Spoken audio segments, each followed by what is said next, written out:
Ассаламу алейкум всем, здравствуйте.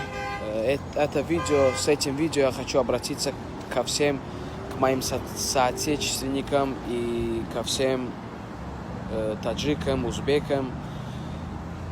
Последнее время, когда я со своими друзьями, или же в комментариях, или же в любом месте, когда говорю на таджикском, я вижу там в комментариях, мне пишут: почему ты на таджикском говоришь?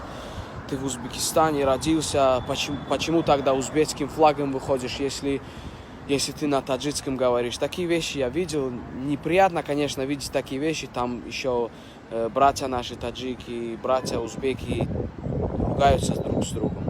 Я Адашев Зарух, родился в Узбекистане, в городе Самарканд. Я гражданин Узбекистана, я вырос там. Но, одно но. По нации я таджик. Я это изменить не могу ничем. И я не буду лицемерить то, что говорить всем: я узбек.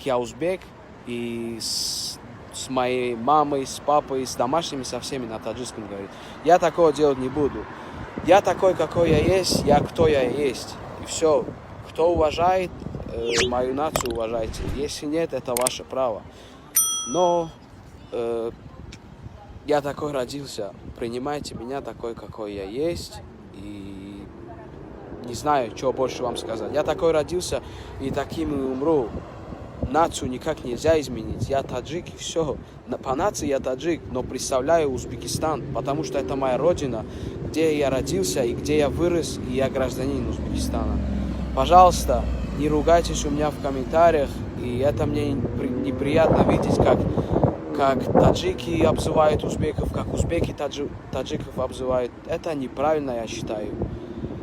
И я буду представлять свою родину, где я родился, где я вырос. Это не вам судить, что мне представлять и на каком языке мне говорить. В Узбекистане есть 10, 12, 15, 20 наций. Все на своем языке как хотят, так и разговаривают.